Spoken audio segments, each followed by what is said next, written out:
Hello there.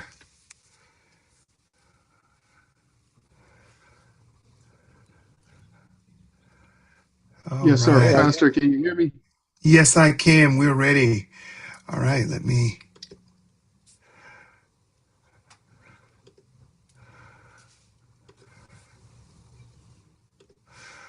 All Wonderful. You right. guys having a great evening, and we are ready to get started.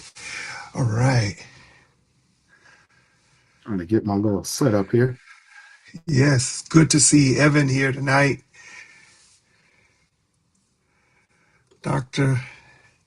Wade.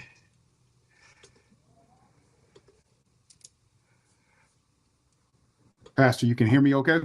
Yes, I can. Can you hear me? Yes. Great. All right. Great.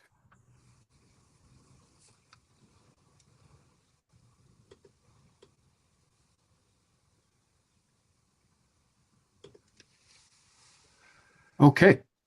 Let me know when we are We're up. live. We are good. Yep. All right. Welcome, everyone. Another Friday night. It's a special Friday night. Every night is special, I guess, and every Friday night is special. Significantly, tonight it is a national holiday here in the United States, where we commemorate and celebrate Juneteenth. It is June 19th, 2026, here in the United States, and we celebrate Juneteenth. And it is another Friday Night Talks, and we have a very, very special guest with us tonight. I am the host, Friday Night Talks, presented by the Baptist Ministers Conference of Richmond, California, and vicinity, where our president is also my pastor. Pastor Euless G. Reddick is our president, and I am a member of the BMCRV. And we are here tonight, not only on Friday Night Talks, and you can stream live with us on YouTube at Richmond Baptist Ministers Conference. I believe 7912 is the address there on YouTube, and then also on our website, the EZ number two, get to dot church is also our website, and we are also streaming on that platform as well. And so I am the host, Reverend Christopher Wade. I'm a member of the Baptist Ministers Conference of Richmond and vicinity, and I'm a member of the Mount Zion Baptist Church, Richmond, California, and also my co-host who may be on with us. He's my co-host, my producer. He is a proud pastor of the Galilee Missionary Baptist Church in San Francisco, California, where he has been the pastor there for 25 years now. And he is a golfer. He is a husband. He is a father. He is a music artist that I've been a part of. That you can search him out. And he is also an author of a book recently released called In the Moment.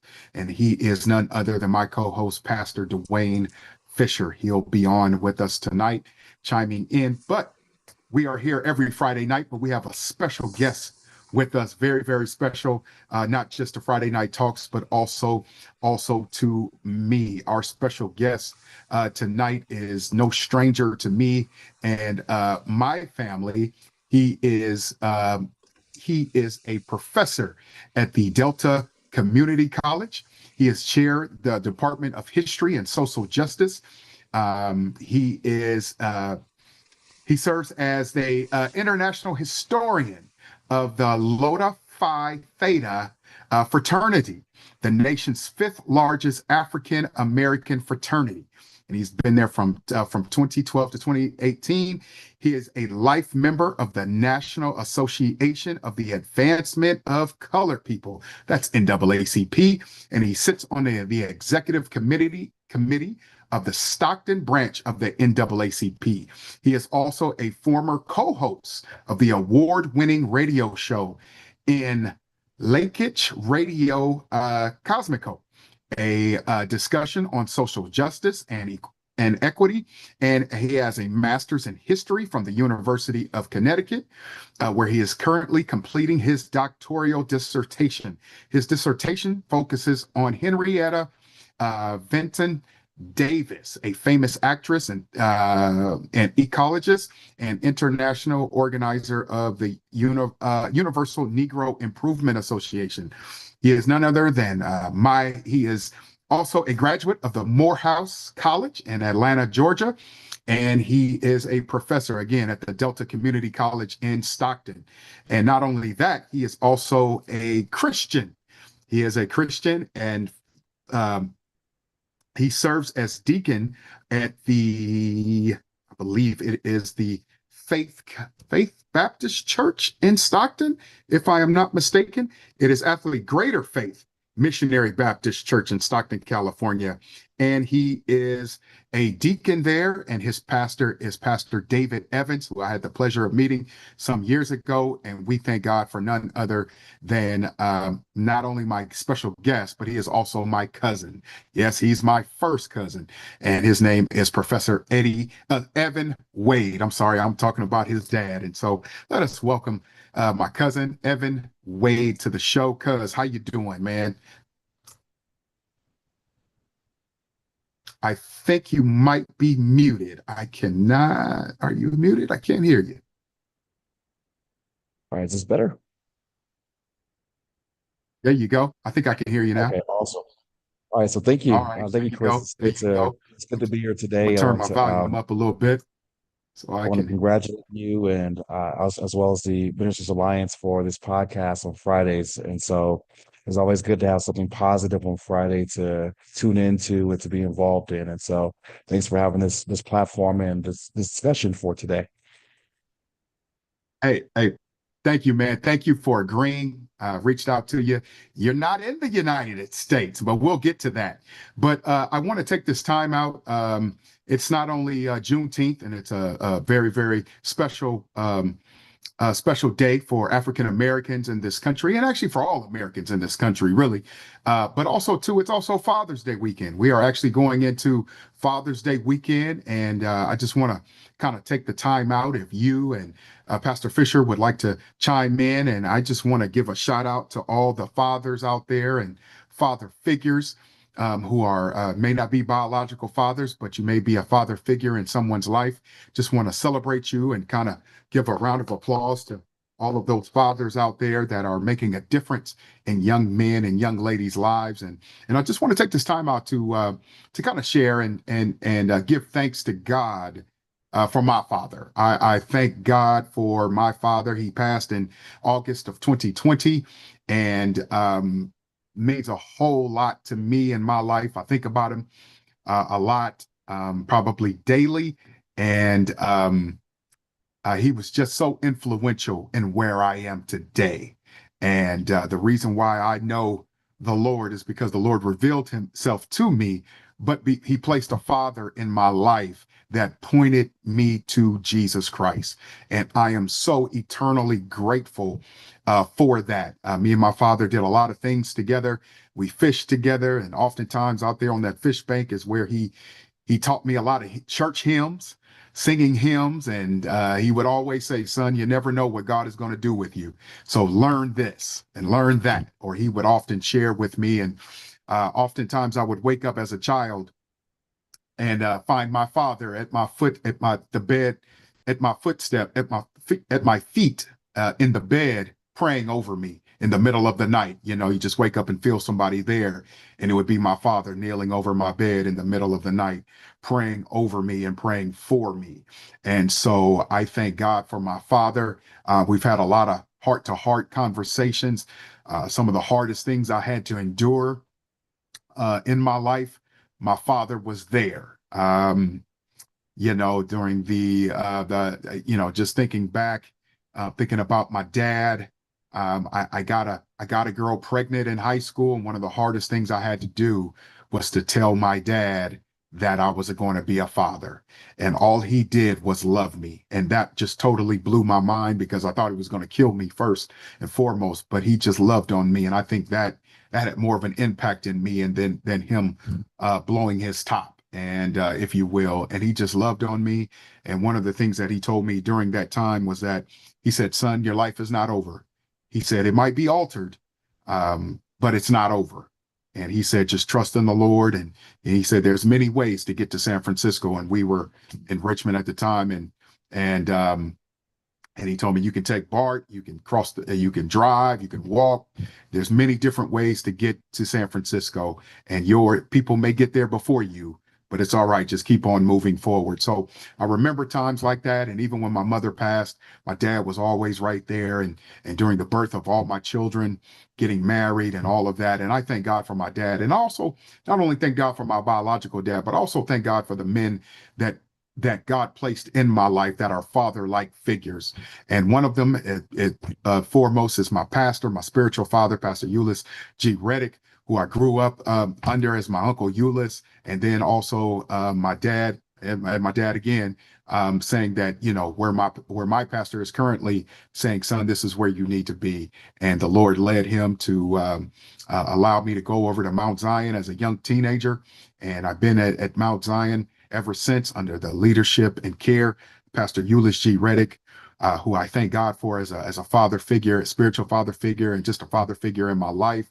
And I thank God for my dad's other friend, retired pastor emeritus, Pastor Charles J. Stewart, who's my pop. I call Pop Stewart, and have been so influential and was there for me during the passing of my dad, and has always been an ear for me to talk to. And then I'd like to thank God for someone else who's very, very special to me, and that's Dr. Pastor Andre T. Green of the Mount Carmel Baptist Church in Oakland, who is my dad, and the Lord has connected us, and God has done miracles and wonders in our relationship, and I thank God for him. So those are the father figures and my father men that have made an impact in my life. And if you gentlemen have someone you would like to thank, whether it's your biological father or men that have made an impact in your life like a father, you may share at this time before we get into our forefathers and what they went through on this special day.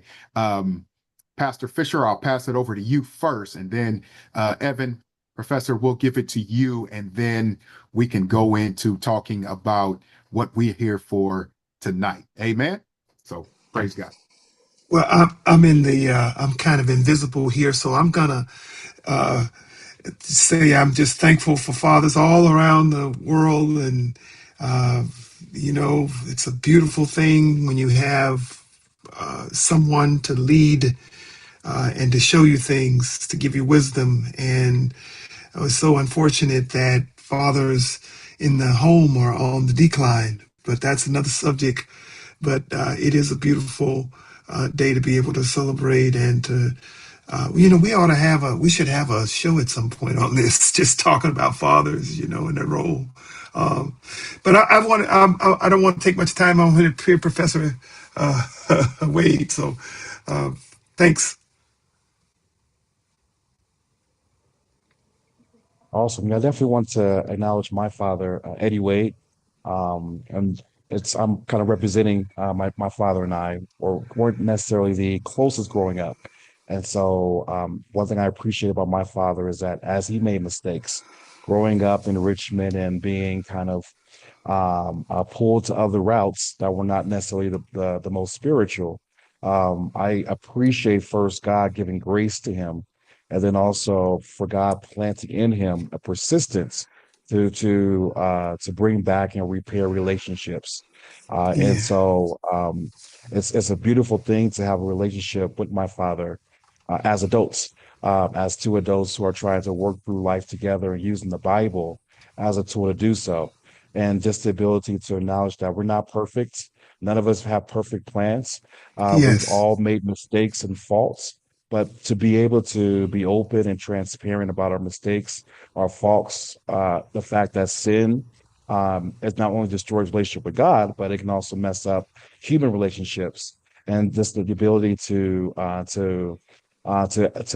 first with God have forgiveness, but then also having this more time to work on repair, something that's I'm appreciative of. I'm also appreciative of my stepfather who passed away, Curtis Cornelius, who came into my life right around fifth grade, going into sixth grade, and was someone who was a staple, old school father who gave a lot of different sayings, and spent a lot of time with me around that fishing pole and dominoes, giving different advice. And so sometimes you get whooped in dominoes, but there's a lesson there. As you get whooped in dominoes, and if you follow those lessons, you can sometimes win in that domino game. And so I appreciate him. And when I was at Morehouse, he passed away, but he was a huge impact on my life. Also want to acknowledge those who were men who were in education. My first Black male teacher was my band director starting in the sixth grade, Mr. Alvin. And as he was the band director, he had a huge role in terms of in terms of a positive influence of showing, hey, a Black professional in education.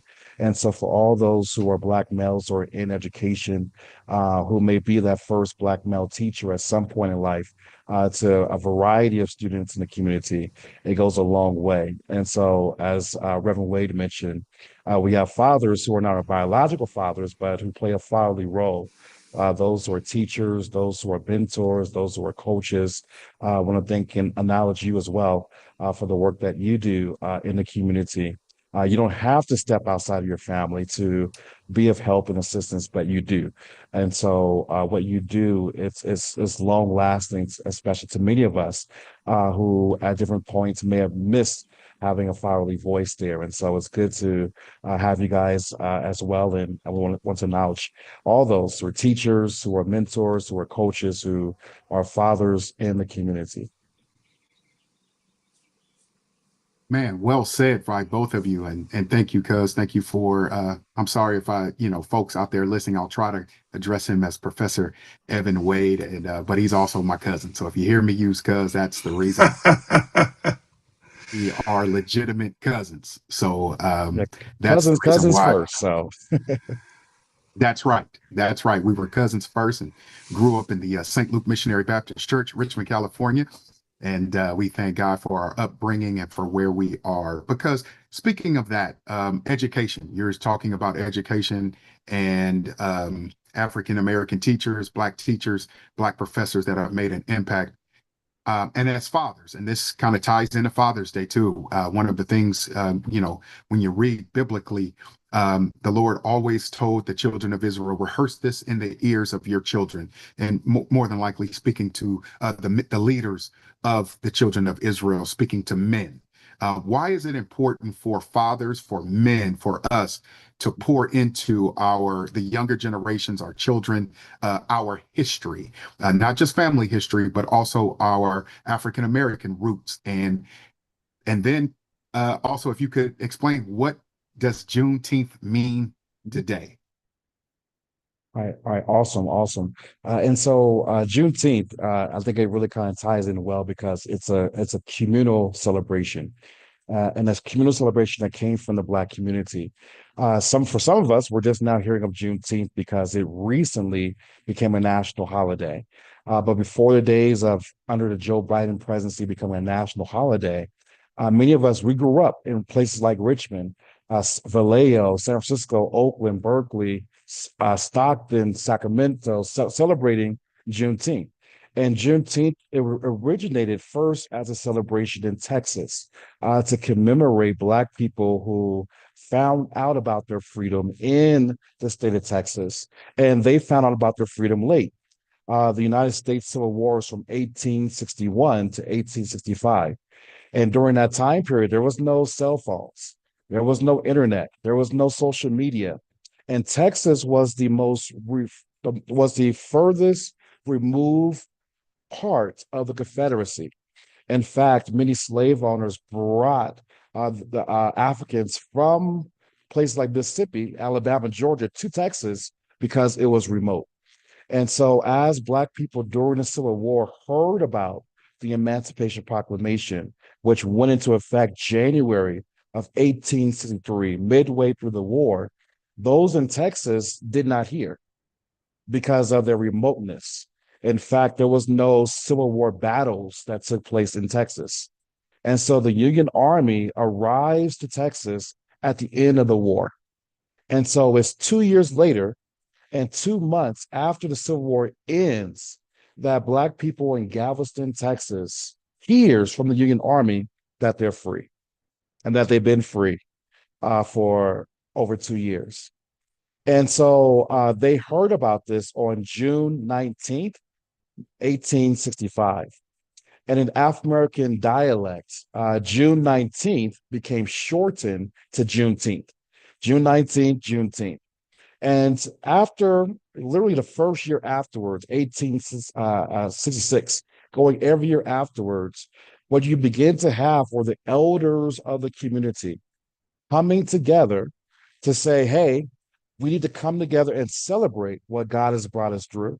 We've been praying for freedom, fighting for freedom, and God has delivered us. And so, as we look at it, and as people looked at Moses and how the people were fighting for freedom, and God delivered Moses and the Hebrew nation out from Egyptian bondage, it was the same type of never again shall we forget. And so the elders of the community would come together every year in June to commemorate and celebrate freedom. For them, freedom was not July 4th. That did not bring freedom. But that news that they heard from the Union Army, that's what brought freedom. And so as this took place for years, we fast forward, we look at the archives, we see 1880s, 1890s, early 1900s, 1910, 1920, 30s, 40s, 50s. People are coming together yearly to celebrate freedom. And Juneteenth celebrations would be opportunities for families to come back together. And always will be honored in that space were the elders. Always will be sitting by and listening to the elders and the elders telling the stories of what we went through. And as they told the stories, it was a testimony. It's not just what we went through, but look at what God delivered us from. And so if God can do it then, God can do it now. And so these became testimony celebrations of freedom.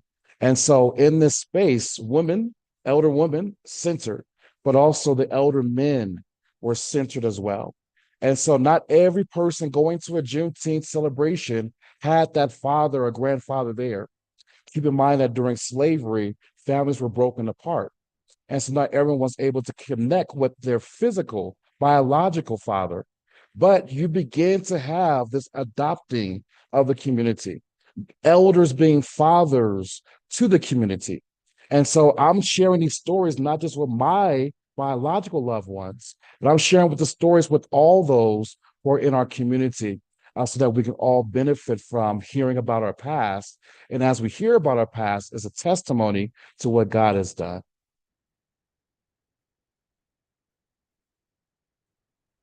I think you're on mute.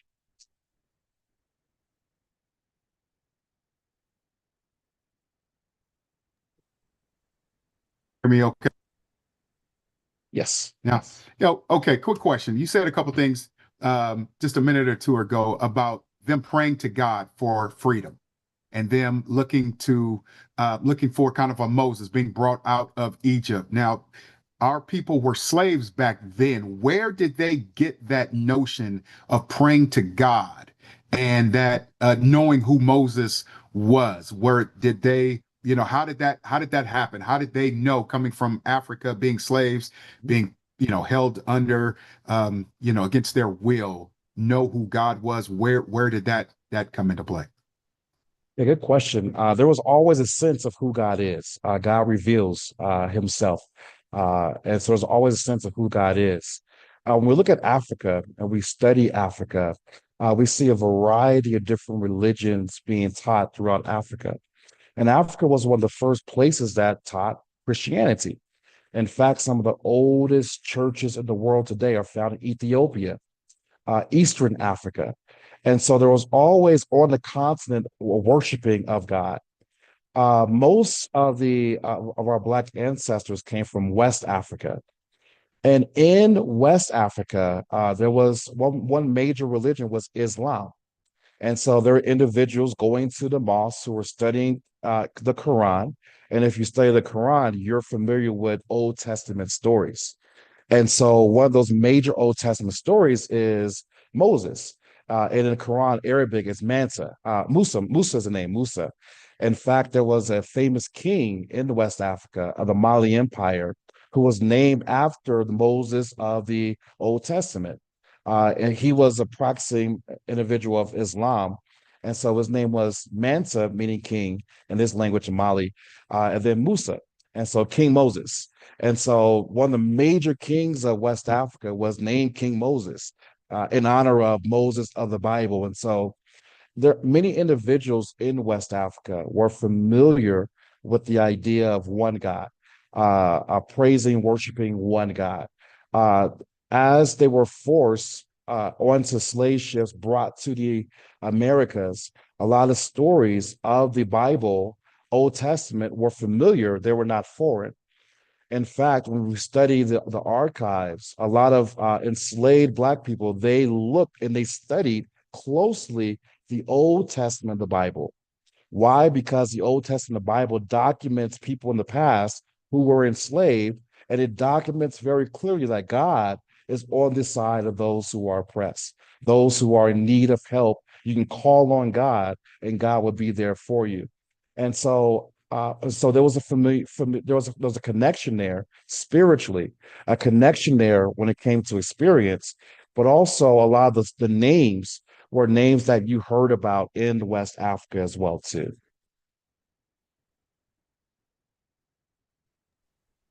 Great and fantastic. Didn't know some of that. Didn't know some of that. So continue. So here we are, celebrating Juneteenth. The fathers have, passing that information down of how we were oppressed. We are set free. Some of those soldiers that came to deliver the news there in Texas, in Galveston, Texas, weren't some of those soldiers Black as well? Yes, so one of the major heroes of the war, we studied the Civil War, African American troops, who had to endure a interesting reality. They're fighting for freedom, right? Of course, they're fighting for freedom.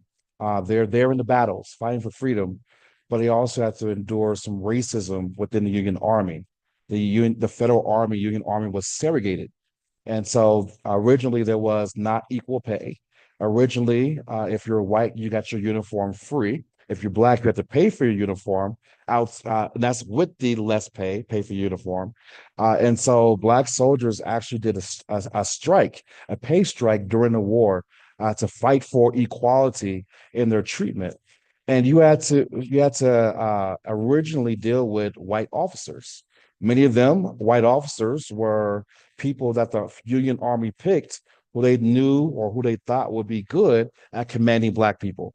And so you had to endure the N word, everything else, while being in this army to fight for the freedom of your people. And so we know that African American soldiers are playing a key role throughout the war. And as they're playing a key role throughout the war, many of them are willing as well towards the end of the war. When Union troops come, is at the end of the war. They're staying on as well. The Union's going to kind of decrease in the number of soldiers, but they're maintaining occupation of the South. And so they arrive to Texas because you're occupying the South. And so for some of the Black people who are in Texas, it's not just, hey, I hear about freedom, but the visual reality of seeing a Black soldier for the first time and what that meant. And so you're touching someone who fought for freedom as well too. That went a long way. So I can imagine that was very encouraging to Mhm. those that were slaves, and seeing a Black man in uniform, seeing people that look like you and talk like you, being free and actually carrying, firearms. That had to be very encouraging. So here we are, we're set free. The news finally gets down to Galveston, Texas, 1865. The slaves are free to leave, but some of them don't leave, do they? They don't have anything or anywhere to go. So what do they do once they are now free? That's a good question. And looking at early Juneteenth celebrations, and we're fortunate in the archives to get some recordings of people who were formerly enslaved in Texas who talk about, hey, freedom coming, and then talking about life afterwards and what that meant. And one of the individuals from San Antonio, Texas, his name was Felix Haywood. He passes away in the early 1900s. But Felix Haywood, who has been interviewed, documented, talks about this reality of, hey, we're free and what freedom meant, the celebrations of freedom. But as freedom came, no resources came. You heard these rumors, hey, there's going to be perhaps a 40 acres in a mule or some resources, but no resources came to assist you. The Union Army, which is occupied in the South, eventually is going to fade away. And so a lot of the South, including Texas, is going to be given back the reins of Texas, Reading, Texas, given back to those who were former Confederates, those who fought against this country, those who were the landowners, who were the bankers, who were the politicians, who were the judges. All that infrastructure from Texas was they were part of the Confederacy, and they are given now back in control. And so, what do you do?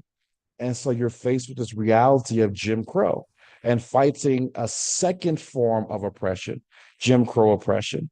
So you're trying to do what you can on a day by day basis to continue to fight for your freedom. And so Felix Haywood talks about what does freedom mean, and he actually brings this question up in the United States. What is freedom? And so slavery's over, okay, but what does freedom now look like? And this becomes a continual theme that the African Americans have asked every generation in this country. What does freedom mean? We have a constitution. The Constitution has rights, and African American rights very clear in the Constitution. At the end of the war, there was 3 changes to the Constitution: 13th, 14th, and 15th Amendments, solidifying African American rights. 13th Amendment says slavery is abolished everywhere in the country. 14th Amendment, if you're Black, you're a citizen, and you have equal protection under law, and you have due process. 15th Amendment gave Black men the right to vote. Then later on, you get the 19th Amendment, which gives all women, including Black women, the right to vote. And so you have the Constitution, legally highest document, highest law of our country, the Constitution. It says that you have rights. Your freedoms are secure. But what does that mean in this country when everyone does not respect those particular freedoms and those privileges? And so for Felix Haywood, it was about still telling the story, maintaining, fighting for our freedom, valuing. And one thing that we see in Juneteenth, very important, in all Black communal festivals, gatherings, is we value each other. We see this historically in the African American church. We call each other brother and sister. We call each other mother and grandmother. It may not be your mom, but they're on the mother's board. They may not be your grandmother, but they're on the mother's board. And so you have the church would adopt, and we have this unofficial family structure. And so always within the Black space is about reaffirming the humanity, affirming God's love, affirming who we are. And so we always went out of our way to do so, to respect and acknowledge the elders, to recognize the elders by their title: Mr., Mrs., brother, sister, reverend, pastor, mother. You always recognize by way of title. You always affirmed every chance you got. And so as you did so, you're able to help each other and inspire each other as you had to deal with those who were non-Black, who would not always in the work site respect who you were and will oftentimes call you out of your name. And so you always value each other, told each other stories, you helped each other. You always taught the Bible from the Black perspective, that God's on your side and God's still here to work with you, right? And then on top of that, that becomes inspiration for current freedom struggles. Wow. And that was a question I was going to ask too. What does freedom really mean?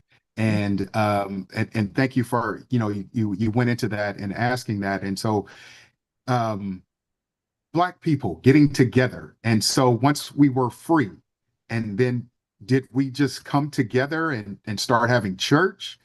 Did we always kind of gather together and have a worship? How did that become about, and how did we move into this, the African American church where we have our own, worship? Yeah, good question. The Black church is one of the oldest churches in the United States. In terms of brick and mortar churches, in free Black communities like Philadelphia, Pennsylvania, you find the earliest Black Methodist Church, AME Church. You look at the free Black community of Savannah, Georgia. You find the first Black Baptist Church, the first African Baptist Church, which is still around. But most Black people during the time period of slavery were enslaved. In terms of stats, roughly 9 out of every 10 Black people were enslaved. And so you didn't have the opportunity to go to necessarily a brick and mortar church. And so many African Americans, they did, as they were enslaved in bondage, they did outdoor church. Sundays typically were days off. And so in the slave quarter or near the slave quarter, you would get together. And what you knew and how much you knew would vary. Sometimes you'll have someone who was called by God to be a minister or to be a deacon. Sometimes you didn't have that, but you had church. And what brought the church was the integrity of wanting to worship. And whenever 2 or 3 are gathered, the Spirit is there. And so you'll see slave owners or overseers, they'll be talking about this outdoor church, the way Black people sing, different. The way Black people worship, different. The way they talk, different. The way they publicly speak, different. They're dancing while worshiping, which was something that many Europeans did not see. And so people were worshiping from a very spiritual manner, where they were called to dance, they were called to shout, they were catch the ghosts, and that became normalized in the African American church. And so when African Americans became free, the 13th Amendment abolished slavery everywhere.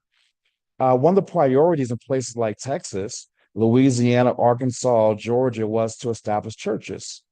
And so during Jim Crow, because you did not have a lot of resources, what African Americans did is they would put their resources together. They will pull together as they took these subpar jobs in the form of sharecropping, in the form of domestic work. They would donate pennies and quarters and nickels. And from there, they will also, in their days off, donate their time. And from there, you acquire land and you were able to build on that land a worship site, a church. And the Black church, you'll see numerically, it explodes by the thousands. You see African American churches constructed, Baptist churches, AME churches constructed. And as they're constructed by the thousands, these churches, not only were they worship sites, but they became community centers.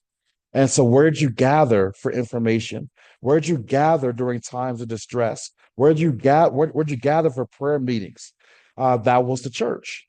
But also, as you had to build your own schools, those schools were also in the church. As you needed teachers, those teachers would come from the church.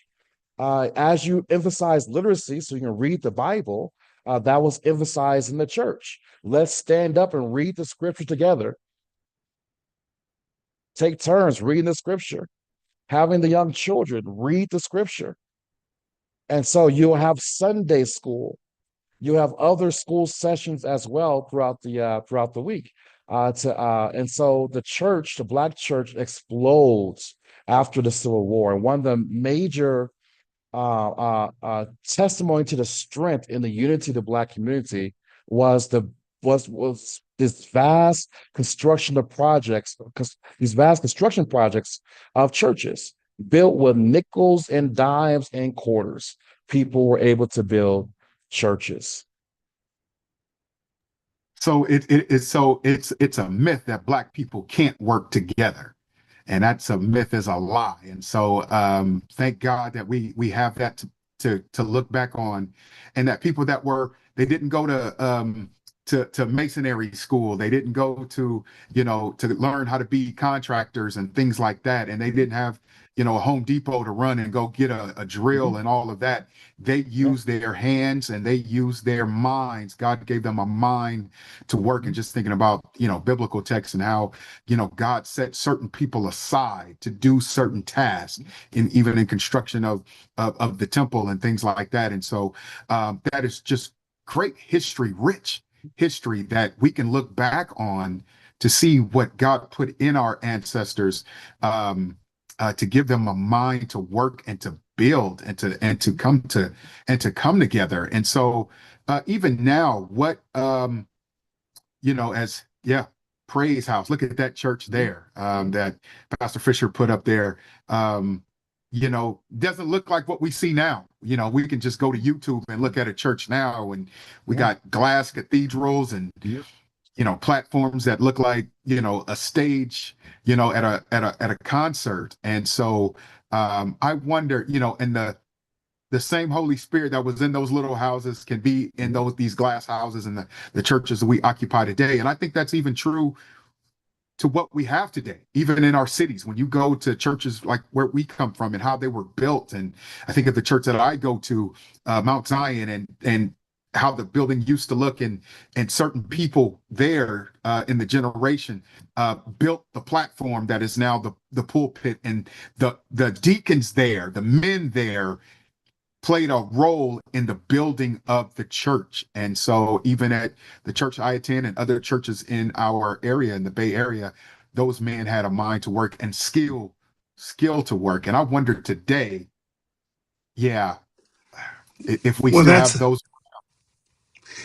well, that's a really interesting thing, Professor Wade and Chris Wade. When a 12-year-old or 16-year-old walks into a church, they have no reference that somebody put nails in the platform and the beams in the ceiling. It all is ready made. It's all been done for them, and so without context, people sit in different, you know, children, generations, and adults sit in different in buildings, and not have a really kinetic understanding of what actually happened. And I was very blessed. I had a great grandmother who was born in 1896, and I knew her very well. So this is someone I whose parent was very likely a slave. Her mother's name was Winnie Rainey, and my great grandmother's name was Hattie Mazier. And so I had this connection to progress, even through, and at some point I want the professor to talk about Reconstruction, because he started talking about no resources, and then, the failed Reconstruction that happened in this country. I just think that's, when we're talking about building churches and the Black church, and how and just how the African American church has been that safe space. It had to be this safe space for Black people. And even someone as remote as Dietrich Bonhoeffer, a white theologian from Germany who came to Abyssinian in New York, said that had it not been for the Black church, that what you see now of the white church would not have existed. But I sure want to hear him talk a little bit about Reconstruction, and because I think that really pointed us where we are today.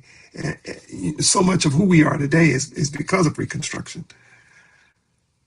Yes, definitely. So Reconstruction was this time period in United States history. The Civil Wars from 1861 to 1865. The 12 years after that is called Reconstruction, 1865 to 1877. And it was a whole series of conversations about what should this country look like after slavery. Reconstruction was a time period of opportunity. And so you had African Americans with freedom dreams, and they had their dreams about what a new America should look like as they are integral as citizens within this new America. And for a brief moment, these 12 years, there was an alliance with many white Northerners who dominated Congress, who helped to spur what's called congressional Reconstruction. So it's a series of federal laws and constitutional amendments to help the Black community in terms of legality, in terms of freedoms and opportunities. While you had all this advancements, African Americans becoming free, earning income, even though it was oftentimes subpar, being able to come together, build churches, build schools. When we talk about schools established in churches, it was elementary schools that they constructed. They also constructed high schools and colleges. I went to Morehouse College. It was established in 1867 in the basement of a Baptist church. Spelman College, which is right next door to Morehouse, was also established in the basement of another Baptist church. Clark Atlanta came from the Methodist church, the AME church. And so African Americans in their churches during Reconstruction, they established schools which are still around today. A lot of our HBCUs have a founding during this time period. But while African Americans, in alliance with some white Northern politicians, are making these advancements, and one cool advancement we don't talk about is relates to voting. As the 15th Amendment gave Black men the right to vote, the African American community lobbied for campaigns.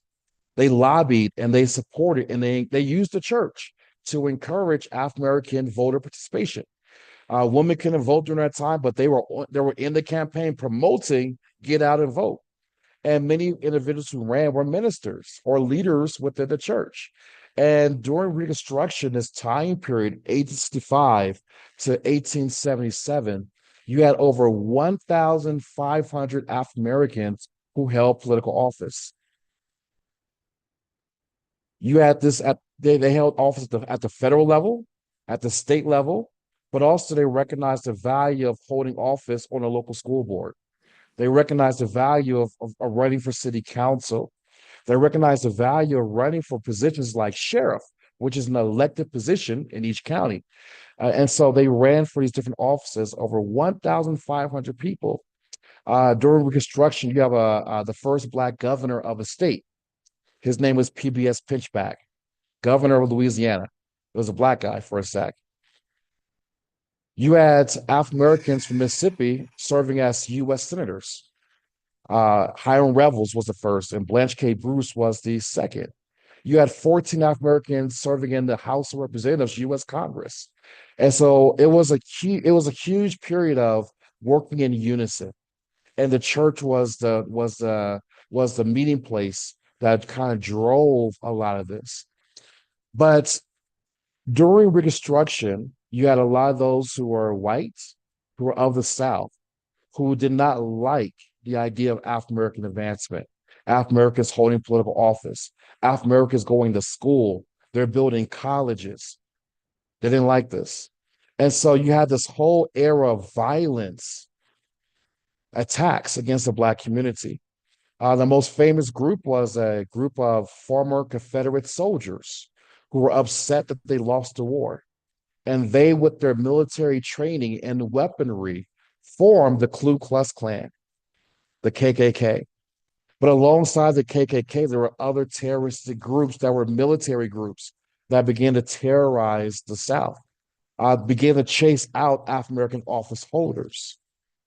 Those who were the landowners, they began to create agreements about what the pay should be. And they began to make agreements that, hey, if you're not if you don't go along with what we say, you're not going to have a job.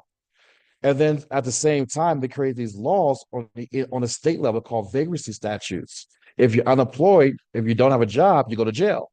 Vagrancy statute. And so they use the criminal justice system alongside the police system. To be a police, you have to be white male many places. Alongside these vigilante groups, alongside these white census councils that control the economy, to bring in this era of Jim Crow. And during this time period, unfortunately, the U.S. Supreme Court did not protect African American rights, as many African Americans initiated lawsuits saying, hey, I'm being discriminated against. I have my rights in the Constitution. But the Supreme Court, famously with the Plessy v. Ferguson case, 1890s, said Jim Crow, segregation, that can be 100% legal. And so we had this era of legalized, widespread discrimination. And Jim Crow is going to go until we get to the civil rights movement. But during this era of Jim Crow, African Americans still emphasize unity. They still emphasize we have to work together. They still emphasize let's get together and talk about and learn from the elders during events like Juneteenth. They still emphasize going to church, and we can work together as a people in the church. And if you know anything about the civil rights movement, 1950s and 1960s, it was organized through the church. Dr. Martin Luther King Jr., his background was the church. He learned about activism from his father, who was the pastor of the Ebenezer Baptist Church in Atlanta, Georgia, and president as well as the Atlanta NAACP. That's where he first learned about activism. And as he became a pastor of a church later on, Dexter Avenue in Montgomery, he was well primed. And so the civil rights movement, it connects to prior freedom movements of the Black community. And it's all organized through the church. And so, Reverend Fisher, when you were mentioning about how you have some younger people today going to church and not necessarily knowing the history of the church, having a huge disconnect with the architectural space and the history of what people did within that space, that's a huge shortfall for us today. And one thing I hope Juneteenth allows us to do is to come together and tell our stories. Who do you think is at fault, or who or what do you think is at fault for that drop off of where we are today compared to that being rehearsed in the ears of each generation, that it just seems to get filtered down and then it seems to be kind of lost? What do you attribute to that? It's interesting, and we can go by kind of generationally. When it comes to California, we know this, that most African Americans in California came from the South, places like Texas, Arkansas, Louisiana, during the 1940s. And when they arrived to Richmond, they arrived to Vallejo and Oakland, and they arrived to San Francisco, they had to live in segregated communities. And they arrived to work in the shipyards. We built more ships than anyone else, right? The shipyards of here, of the Bay Area, and so in the Richmond shipyard was called Kaiser. Vallejo, Mare Island, you had the shipyards. Hunters Point, San Francisco, the shipyards. And so we know that when African Americans came, and most Black people from who are in the Bay Area, they can trace their history to 1940s, and Black people coming from 3 states: Arkansas, Texas, Louisiana. And as they came to take these better paying jobs working in the shipyards, they brought their idea of church with them. And so they established originally house church. It wasn't outdoor church, but house church. And so in Richmond, in the Canal District, you had house church. And as people gained money, they saved nickels and dimes and quarters. And house church, they were able to acquire land and build physical church. And so, as we were talking about earlier, the St. Luke Missionary Baptist Church, where we came through on 7th Florida and 7th Street, that came originally was a house church in the Canal District, and then they were able to acquire physical property, I believe, in the 1950s. And so, this idea of unity, this idea of worshiping God as a value system, where we put our emphasis on, that came from the South. We brought that from Arkansas. We brought that from Louisiana. We brought that from Texas. We also brought this idea of celebrating Juneteenth. And so it's from these same church folks that you have the Richmond Juneteenth established, the Vallejo Juneteenth established, Hunters Point Juneteenth established, Berkeley Juneteenth. And originally Juneteenth, as it was to tell our stories. Come together, picnic mode, bring some food, and tell our stories. But what's happened over time is as we have many of us have grandparents and great grandparents were part of this legacy, it wasn't passed down thoroughly. There's a few things that we can kind of point to. First, in Richmond, other places, the 1980s, you have a whole generation of Black men who are eliminated by way of coke or crack, right? And so there's two things that did not come from Richmond that you cannot produce in Richmond. They do not come from Oakland. You cannot produce it there. It does not come from San Francisco or Berkeley. You cannot produce it there. But these are imports, right? And these two things are cocaine and guns. Richmond does not produce cocaine. It does not produce guns, but it became overly saturated with guns and cocaine, whereas Marin County didn't. And this generationally took out a whole slew of individuals dying from overdose, being now impacted in terms of the criminal justice system in and out of jail. All right. Lost education. And so that had a huge impact. And around the same time in the 1980s of the cocaine and guns, you also have more buying into the media of the buying into the American identity of me, myself, and I. I can do what I want to do. Individualism. And so what has held African Americans together historically was the idea of unity. But now we see competing with that in the Black community is this idea of individualism. You have to get respect to get it, is one of those sayings that we have with individuality. It's about what I want to do. It's about myself. It's about my family. It's about and so the emphasis became more so on I as opposed to the we. And so we have at the same time as cocaine and guns, we have a change in how some of us in the Black community begin to see each other. It went from valuing each other, you're my brother, my sister, to I'm an individual. Got you. I think Pastor Fisher wanted to say something. Pastor Fisher, did you have something you wanted to interject there? Oh, I was just I'm awestruck at listening to this, and there are it's beautiful where you've laid this out. I mean, it's amazing the way you laid this out, and looking at the culture.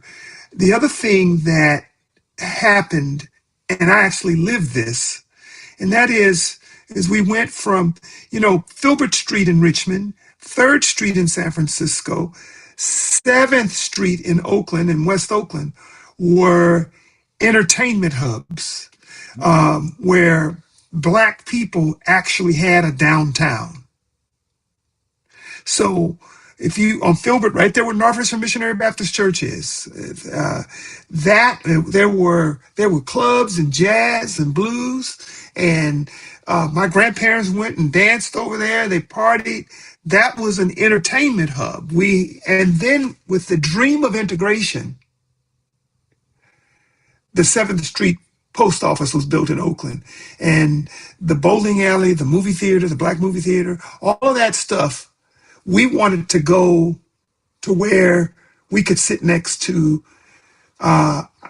white people, and we just and we thought they had the better facilities, and we'd go to the movie theater. We sat in the balcony, but now we can sit down on the floor at the Grand Lake Theater in Oakland, and we don't have to do our little rickety theater over in West Oakland or our market or on I think it's 10th Street.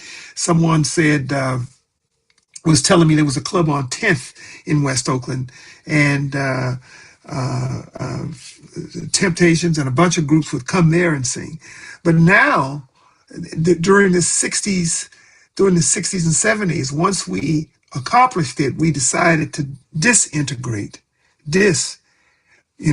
We want to integrate, and so our community gets disintegrated, and then it gets other things happen there. Other things, that space changes. And so if you see old photos of North Richmond, you see this vibrant nightlife on Fridays and Saturdays. Yeah, one thing that goes along with that is from a lot of city and county planning, it was an undermining of Black communities as well too. And so you have integration, you have individualism, you have beginning of overly saturation of drugs and weapons and over policing of Black communities. But also at the same time, you have the purposeful destruction of Black communities in terms of eminent domain. And so we're going to build a freeway system. We're going to we're going to build these expressways, parkways, and it destroyed a lot of the Black community as well too, who were disproportionately bulldozed or had to get up and move, right, and go somewhere else, and so that created this displacement as well too, and so that messed with a lot of that infrastructure and unity there. How did that affect the church? How did that affect the African American church? What you just said. Good question. And we know that in some places like Oakland, I believe San Francisco was the same. You had some churches which congregations had to move, they had to leave. But also you think about like Oakland, places like West Oakland literally becomes cut off from the rest of the city with the freeway and the BART system, right? And so you're put on to an isolation, and it creates a barrier. Um, and one interesting thing with the arrival of these freeways and transportation going disproportionately to the Black community is that it also impacts our health. And so where a lot of Black churches are now are places where the air quality is not as good. North Richmond, if the wind's not coming in, the air quality is not as necessarily good. West Oakland, air quality is not necessarily as good. And so our gathering place, as much of it has survived or relocated, is disproportionately in places where the air quality, the health of the environment, the physical space is not where what it should be. Yeah, Galilee, San Francisco is an example of a church that city zone changed the zoning and pushed, and they ended up having to move it to where it is at Oakdale now. Wow. Yeah, What decade was that? 1960, Mm, right? The 60s. Yeah. wow. Wow. How do we start? How do we get back to unity? How do we get back to pouring what you have poured out to us in this short amount of time? And we've covered a lot and possibly have a lot of topics for upcoming shows, talking about, the African American, experience and things like that in church history too. How do we get back to remembering these kind of things and educating not just our current generation? I've been certainly educated tonight, but then how do we move forward in educating? What do you recommend that the church can do? And then also individually, us as fathers, as African American men, what can we do to, keep this alive and grow it? Yeah, it's a good question. And one thing we see from the Old Testament Bible is that it's easy to forget our history. And so we study Hebrew people. Hey, they've generationally people forgot their history, and so they're instructed to tell history. The infrastructure was there, the institutions were there, but it got off course. But the story is that we can get right back on course with telling our story. And so it takes, I think, the church being intentful in doing so and realizing too, as every generation is different, how do you make what is the Bible? How do you make our history uh, generationally relevant? And so the way that we communicate, the way that we talk, how we interact, how we structure our lessons, we're not changing what the lessons are, but how do we make it in a way that it's designed to be digested by current generations? If the church does not put an emphasis on education, the community will fall apart. And so, we mentioned how we had elementary, high school, and colleges that came from the church, built from the church. And these schools are still standing today. And so we don't tell this history, college perhaps will not become as relevant to us. If we don't tell the history of how we've always had architects and engineers, builders, those who are masters of science and math, and when you enter into our church space, you see evidence of it. We don't tell that story in a way that connects with with younger generations. How can we expect them to aspire to becoming architects and engineers, becoming mathematicians and scientists? If we don't tell about, hey, many people who are in the church were also these entrepreneurs. They opened up businesses in North Richmond. They opened up businesses in West Oakland. We don't tell these stories. How can people aspire to become businessmen? And many of us, we have portraits of our church of these individuals. They were deacons, they were mothers, and they were businessmen. They had businesses. But if we don't tell those stories in a way that connects with current generations, we're missing out. And And so they were, go ahead. I'm sorry.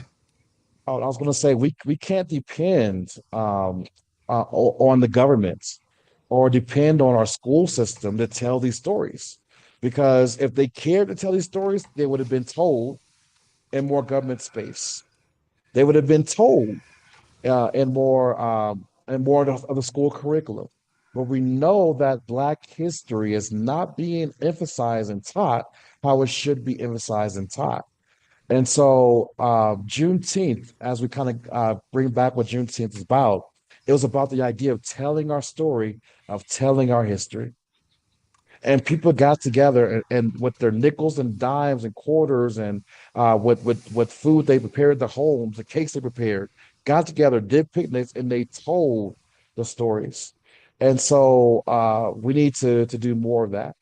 Juneteenth today, a lot of our Juneteenth have been reduced down to just being markets. We go there, there's food vendors. Some food vendors aren't even African American. And we go get food, listen to a band or two, get some handouts and some papers, and we leave. And so people go to Juneteenth now in some spaces, and they don't learn about the history and culture. They reduce Juneteenth to an individual. I'm just there to have a good time, to go see this band. And so we have to, in our planning, bring back the curriculum, but do so in a way that's generationally relevant. And then also beyond Juneteenth in our church space, how can we use church, the example of what God has done? How can we tell these stories in a way that's generationally relevant? I wanted to just say, you hit on some strong points here, and that is, and how do we get people? When I was growing up, and there was a grocery store owned by Black people, those people were content to get up, open the store at 8 a.m. or 7:30 a.m. and close it at 7 in the evening, and they were content with that life. Mhm. Sometimes they lived over on top of the store or behind the store. They it didn't. They were content with what right now. If you handed someone a store and said fully stocked, I don't want that. You know, I don't want to be getting. Well, you got to get up every morning and I ain't working like that. I ain't working those 6 days a week. And 7 days, and I got to hire people too. And it's not glamorous, but they were content and humble with their entrepreneurship. They were passionate. It was their survival. How do we that you talked about individualism, and we have over glamorized and highly highly, I don't know the word here, highly glamorize ourselves, to to project out an image um, of jobs that are or careers or money making ways that are not realistic, or humble, Mhm. or essential. I don't want to fit in that space. That I don't want to be a barber. I don't that's I don't want to be uh, uh, shoe repair. All of the things, the trades that were there. How do we bring that to where people can come out of the clouds and say, let's do something for real. Let's fix some shoes. Yeah, definitely. I think it deals with hands-on training. And so we know that when people came to California, 1940s, coming from Arkansas, Louisiana, Texas, they were skilled. They brought their skills with them. And that included this work ethic, this entrepreneurial ethic. They brought that with them. And they talking about skills. I'm glad you mentioned grocery stores because that's also our lack of access to healthy food has hurt our community. One of the skills that people brought with them is they knew how to grow fruits and vegetables. And so we had this whole generation of people coming in the 1940s, living in the Canal District, and then moving outside the Canal District. And all of them who had lots, who had space, they had a garden in their backyard. They grew collard greens, mustard greens. They knew how to grow tomatoes and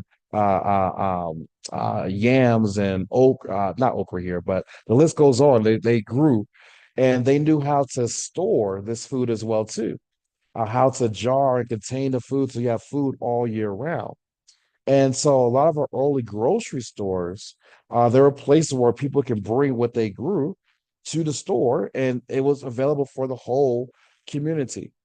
And when we look at the infrastructure of a lot of our communities, we have small market space. We have grocery store space, but we're not the ones occupying it.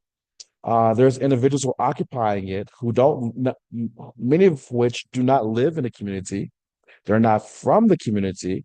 And we look at the products in that space, they're destroying the community.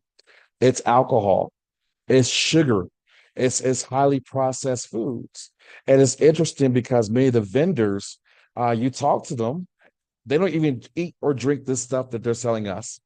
And we're going there in large mass and we're eating these foods. So we're passing our dollars in a way that does not help our community. We're getting substance that does not help our bodies, that's destroying ourselves and others in our community. We're not passing on good, healthy eating habits to the younger of our community. And so, to address your question, Pastor Fisher, I think, especially in the church, if we do a lot of hands on work with the youth early on, showing some of these skills, we have land, we have plots, we have places to grow, gardens. There are some of us in the church who remember or still know how to grow some collard greens, which is super easy. Uh, Getting youth involved in and growing and doing things that are entrepreneurial like producing. That's what we're doing. We're emphasizing, hey, this is how you produce with your hands. And so we're showing through food, growing gardens, community gardens, this is how you produce with your hands. We're showing different technical skills. This is how you produce with your hands. And establishing that basis can go a long way. And hopefully inspire, yes, the rebuilding of Black grocery stores again, which is what we need. And operating a grocery store, once you get the template down, it's any type of business you have, it's work, but you're working for yourself. And there's a blessing in that. And you're benefiting the community as well, too. And so it's just a matter of using our spaces to kind of connect those dots to help move, our future entrepreneurship in our community. Uh, Man, thank you so much for sharing that. I think about our great grandmother that we share, Mhm. Mama Yeah. May, Mhm. whom your dad is named after, Eddie Mae Wafer, there in that house on 6th Street, back there, and that little piece of little dirt that she had back there, they grew, her and Spodio grew, our great grandparents grew their food and vegetables, back there. And people don't know this, but man, the city of Richmond has great soil, you know, Mhm. um, great soil for growing. And I think that, and our, you know, they knew how to grow it because it was passed down to them. They didn't go to YouTube to learn how to plant and grow tomatoes or build this or build that. Nowadays we solve our problems if we don't know how to do something. Fortunately and unfortunately, we go to YouTube, Mhm. instead of our grandfather or instead of our great grandfather or our fathers, and say, hey, how do I do this? And that being poured into them. And, thank God for those platforms that we have. But also, too, we do miss and being poured into by our great grandmothers and learning how to make homemade ice cream and wash a clothesline, and drying your clothes out in the sun. And it just gives a freshness that can't no dryer do, but this is what they had, and, I just remember my grandmother saying, it was 10 people in one house with one toilet, and here it is. And, my home, there's multiple bathrooms and less people, and so we're blessed to have some of the things that they didn't have. But boy, sometimes they knew how to make it work. And, Yeah. yeah. It's interesting too, because as you know, some of our with the digital age, as we go to places like YouTube, why is it at YouTube that we can't find us doing these tutorial videos coming from our churches, right? And it'll be interesting because there's a lot of us still, we have our gardens. And also, one thing we didn't mention is that a lot of our elders, they planted trees, fruit trees. These plum trees, these orange trees, lemon trees, apple trees are still growing all around Richmond, right? And this is some good foods to eat. But we have to document our stories, connect with younger generations about, hey, this is where we come from, this is what we've done, this is what you can do. And so, how can we use platforms like this podcast, platforms, other YouTube channels, to kind of connect the youth together. I would love to see in the future this a little YouTube short about what a mustard seed looks like.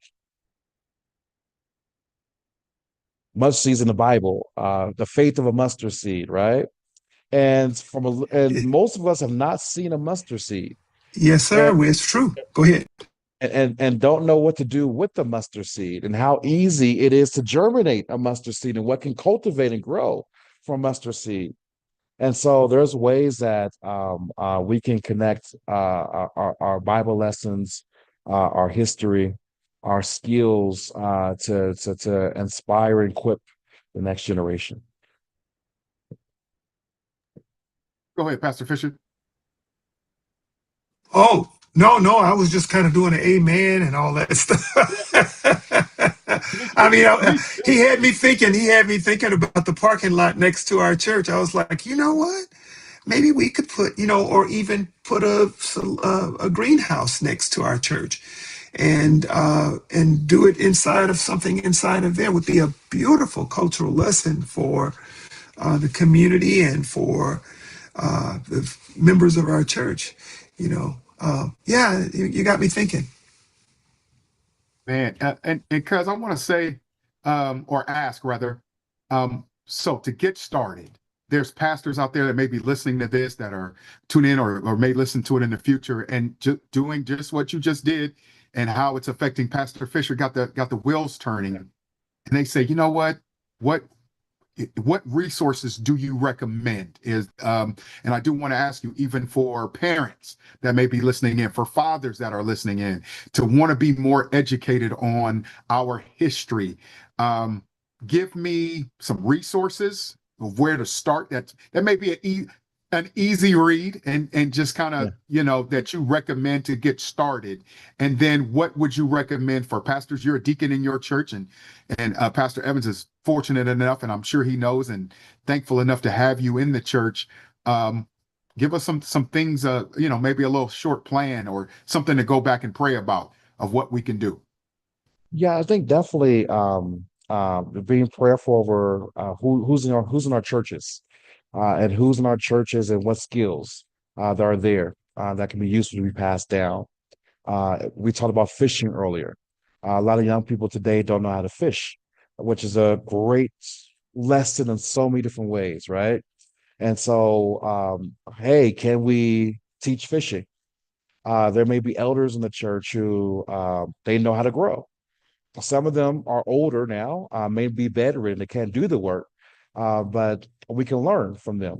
I learned about gardening from my great auntie, my mom's aunt's, my mom's uh, mother's sister, who raised my grandmother, who raised my mom's mother, my aunt B.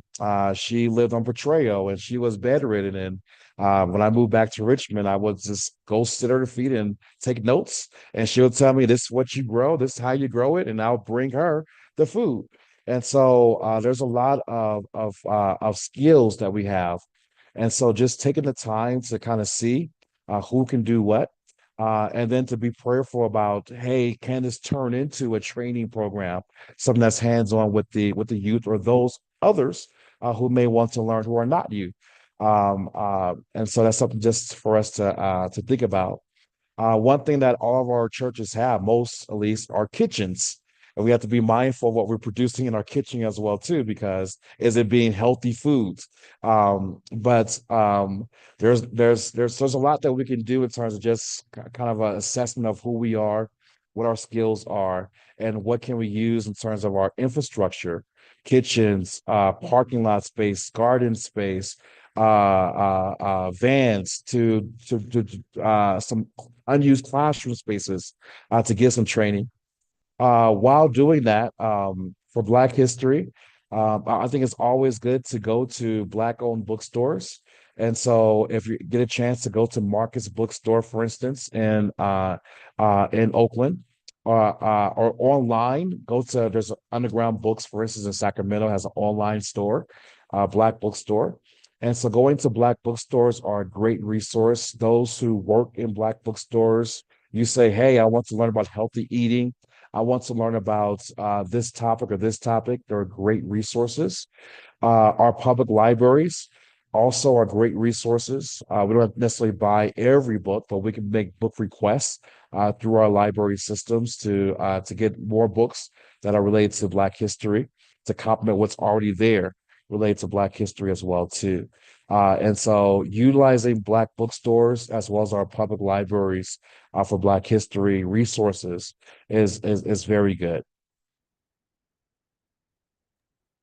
Great. And I think our local churches are good places too. A lot of our churches do have some kind of records of how they got Oh, started. true. And Yeah. I think, a great challenge, not just once a year when church anniversary comes up or things like that, to look at our own church history. Hopefully those that are streaming in, attend a local church. And if you do, maybe that can be a start. Hey, what's the history? What's the background of my local church? Yeah, who were the founding fathers? Looking for that stone that might be outside on the building of the founders and where that started. Like you talked earlier about, it started in somebody's house, or it started in a basement. I think those are great great tools and great places to start. Now, you also Yeah. are an author. You wrote a book. Now, I believe that was for your for teaching purposes at the college. Am I correct?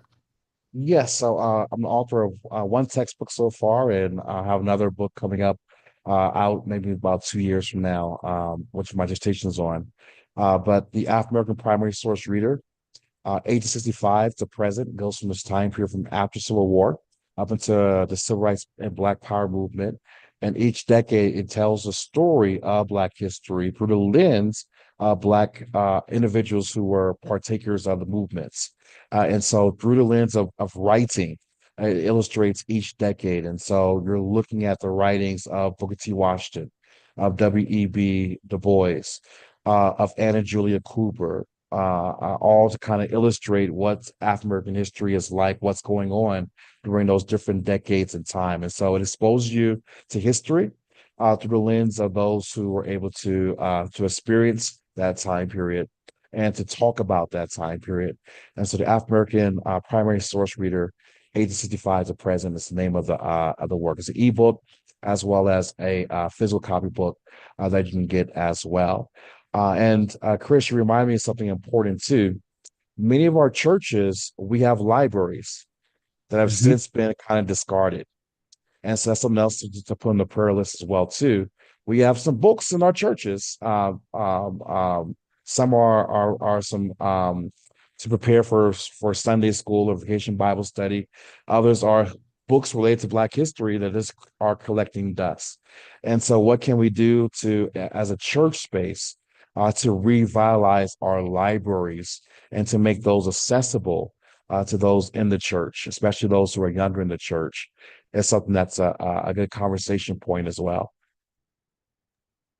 Yeah, Pastor Fisher, you being the pastor here on this program, did when you got to Galilee or currently, do you guys have a library or did you? We do, and it's exactly what Evan said.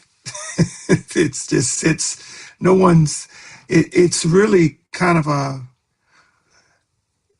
If there's something good that has been introduced in the church, it becomes more of an archive than a resource, and that's an interesting thing. You know, I was thinking about when he was talking. I was thinking about how we are scratching and scraping to kind of do the basics, and having someone just sit and read to children is would be more of a luxury.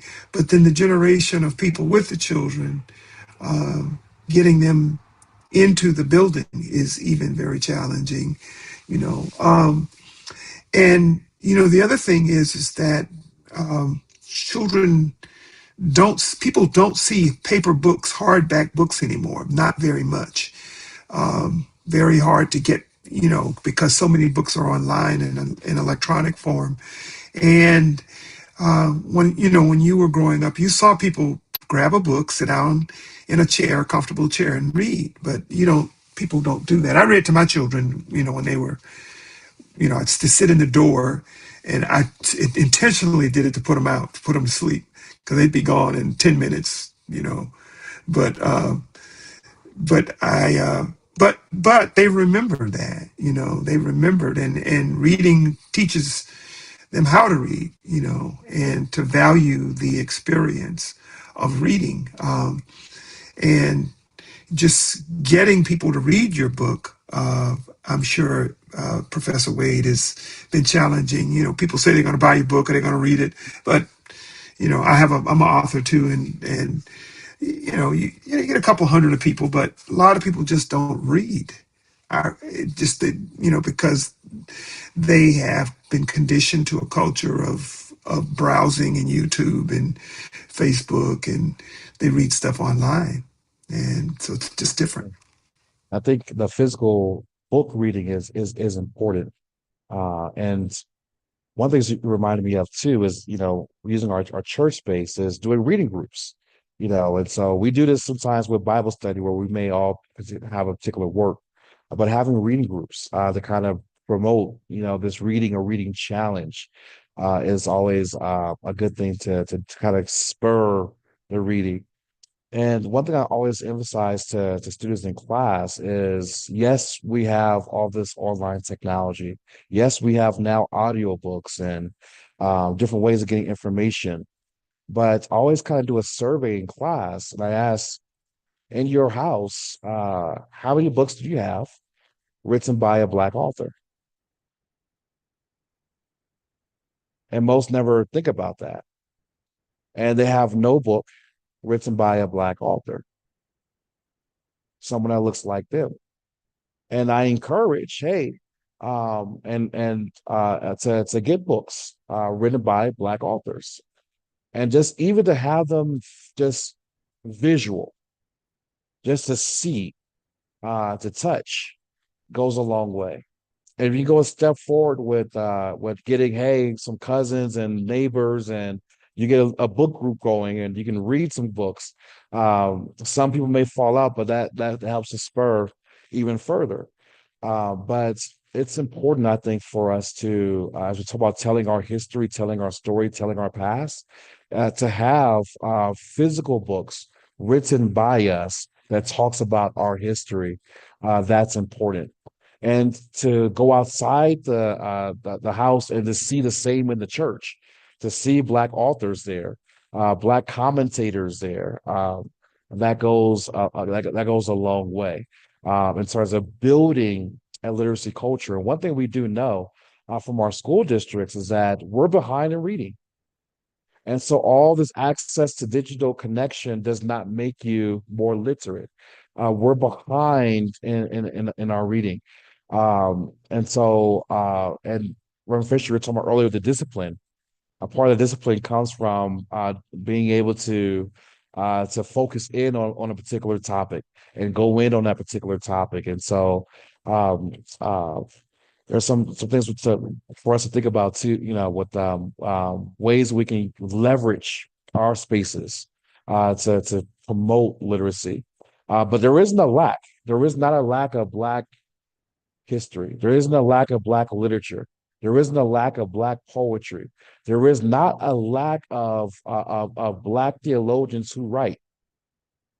We have one on our Zoom today, right? There is not a lack. It's a matter of with the abundance of it, what can we do in terms of promoting it and connecting it for practicality? And you guys got me thinking too. We have a whole bunch of Richmond pastors who are authors. We got some Richmond pastors, authors. But we hear about it in the bios, but we don't actually connect with the works.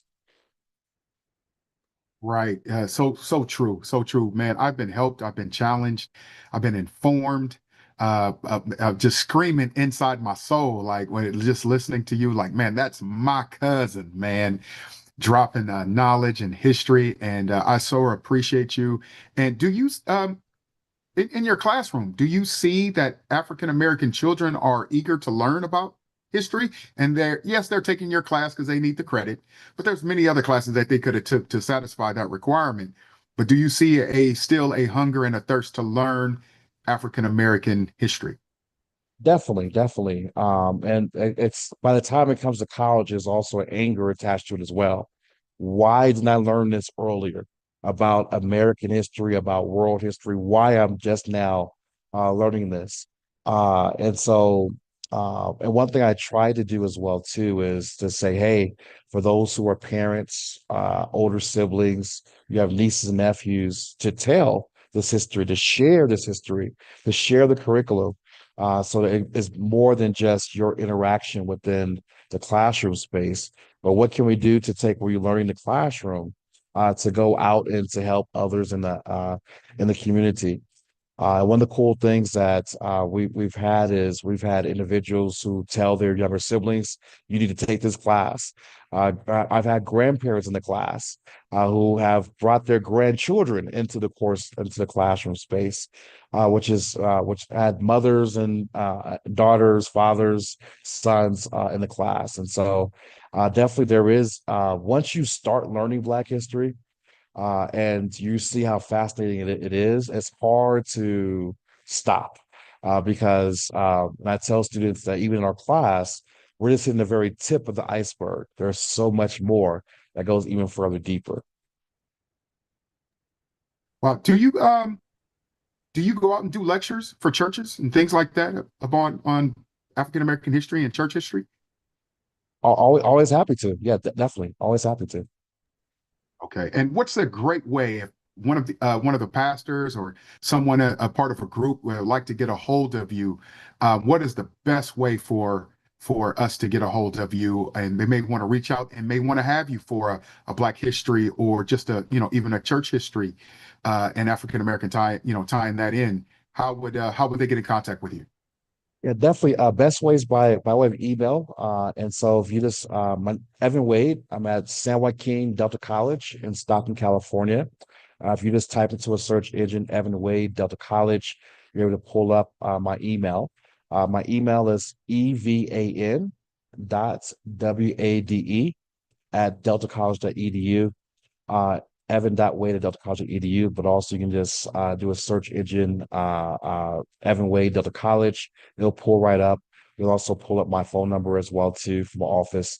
And so feel free to give a call or email, and I'm happy to get back to you. If I can't make, there's a resource of Black historians, Black professors, and so if I personally can't, because of deacon duties or elsewhere, can't get somewhere, we'll always try to connect you with other resources, other tools, other speakers that can come who are biblically oriented to come into your space and to give talks, dialogues, and resources. Praise God, man. And then you are not in the United States. Real quick, tell us where you are and why. All right, awesome. And so I'm always fascinated with research and studying. And so I'm currently, as you mentioned, doing my dissertation on Henrietta Vinton Davis, the first famous African American actress. She began performing 1883. The theater stage, it was theater at the time, no TV, no movies yet. It was all white. And Frederick Douglass, who was her mentor, helped to push integration into acting, and she performed around the United States, the Caribbean, as well as Central America.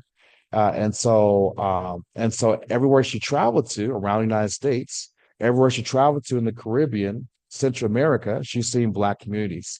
And so she was able to connect with Black communities and see how we're all interconnected and interrelated. And so part of my travels has been to go places that she's been to. For instance, in February, I went to Costa Rica, where she performed and organized, and I was able to give a talk in Costa Rica, which still has an active Universal Negro Improvement Association chapter in Limon, Costa Rica. It's a beautiful experience. But on top of reconnecting her steps and journeys, I'm always fascinated about Black culture, other places throughout the Americas. And so you go to Jamaica, there's Black people. You go to Haiti, you go to Dominican Republic, you go to Costa Rica, you go to Panama, you go to Peru, you go to Colombia. There's a lot of African Americans, just people of African descent, I'm sorry, who are some having the same conversation that we're having here in the United States, as we have a very shared and similar history. And so, on top of speaking English, I speak Spanish. I learned Spanish. And so, I'm currently in Colombia. I'm doing some research here in Colombia, South America, interacting with the Afro-Colombian community here. And then I'll be in Peru shortly, doing some work in Peru. June, as we're in Juneteenth right now, June is Black History Month in Peru. And so we have February Black History Month. June is Black History Month in Peru. And so I'll be doing some work with the Afro-Peruvian community, then going to Costa Rica and doing some work out there back again as well. To August is their days. We have Black Joy Parade in Oakland. They have a similar parade last week of August, every August, last weekend in Limon, Costa Rica, the capital of the Black region. And so I do a lot of travels, intersecting with the Black communities throughout Latin America. I relate to my current research project, but also upcoming research projects. And always in class, I try to do some case studies of Black experiences in other countries on top of what the experience is like in the United States. The cool thing you find when you study the history is that not only did you have Black people making a significant contribution to this country, to the United States, but when you study the history of Mexico, you study the history of Panama, you study the history of Colombia, of Peru, a lot of Latin American culture is African rooted. You think about music like salsa. cumbia, bachata, merengue, all those dance styles came from Black communities. Cumbia originates from the Black community of Colombia, where I'm at currently. Salsa comes from the Black community of Cuba. Merengue and bachata comes from the Dominican Republic, the Black community. And so you look at science in these areas, architecture in these areas, engineering in this area, language, music, dance, food. A lot of Latin American culture is African rooted. And so I enjoy going, traveling, and documenting Black culture beyond the United States and connecting it to our culture here. Wow, that's wonderful, man. And I know your marital status is you're not married. And if you don't come back, I understand. Or if you come back with a wife from one of those countries, man, God bless you, man. And I'm praying mightily for you in those countries. And thank you for all the work that you do. Thank you for hopefully your pastor probably wants you to come back so you can get back on your duties. Don't be going too long, but I know that you are on break. And I just want to thank you, number one, for your time. Thank you so much for spending this time with us. Thank you for sharing with all of us online. Thank you for sharing with me. We have great material, and hopefully some of your students are on. I hope that they received a wealth of information, man. Thank you for sharing. Thank you for pouring in. And there is no freedom like the freedom that Jesus brings. Jesus brings freedom like none other. And there's true freedom through Jesus Christ. Freedom from sin, freedom from the bondage of sin. And so Jesus paid it all for all of us, whether you're African descent, whether you are European, it doesn't matter who you are or where you are. Jesus Christ paid it all and paid it all in full. And we can be free through him, through believing in him, believing in his death, burial, and resurrection. You can have true freedom through Jesus Christ. And one of these days, he's coming back for those that believe in him. He's coming back for his church. And we talked a lot about the African American church, but there is only one church, and it is made up of believers. And Jesus is coming back not only just for the African American church, but he's coming back for the church, the one church, many members, but only one body. And so we hope all of you today that have listened tonight, excuse me, hopefully we didn't take up too much of your time, but good stuff is just good stuff. And Pastor Fisher, do you have anything else, but anything No, you want to? this is great. This has been great. Thanks. Yes, it has. And cuz I love you, I appreciate you. You inspire me. I'm certainly encouraged by what you have said, and definitely want to go back and digest it some more. Thank you. Any last thoughts? Any last words? I'm gonna give you the last word. If you want to recommend something or just encourage the people to whatever you want to say. No, I definitely encourage everyone who's listening to the podcast to reach out, to follow, tune back in. It's good to have, as I mentioned, resources, platforms like this. And so it's important that we provide platforms and we tell our stories, our narratives. And so definitely if something of today is of interest, sparks a idea or thought, share out. And so we can continue to all be in dialogue. And I'm personally looking forward to tuning in on next week again on Friday, upcoming Friday. Amen. Well, thank God. Thank God for all of you for sharing. God bless on behalf of the Baptist Ministers Conference of Richmond and vicinity. And check out our website, the easy to get to .church website. You can find this podcast and also check us out on YouTube, Richmond-Baptist-Ministers Conference 7912, I believe is our YouTube channel, and you can find us again. Thank you so very much for all of you. Thank you again, cousin Professor Evan Wade. If anyone in the area, Stockton area, Bay Area would like to take his class, he is at the Delta Community College, part of the San Joaquin Yes, San Community Joaquin Delta College. College. Yes. Yep, San Joaquin Delta College. There you go. And you can sign up for his classes and just look for his name if you are interested in further your education in that. Well, that is it for us tonight. Another Friday Night Talks is in the books. Looking forward to next Friday night. We thank God for all of you for coming. And cuz have a good night. I don't know. What time is it there in Columbia? It's 10:43, 2 hours ahead. Oh, 2 hours ahead. Yeah. Praise the Lord. Right on. Well, that's not too bad. That's not too bad. Well, man, God bless you, Pastor Fisher. Thank you as always. And signing off tonight from Friday Night Talks. God bless.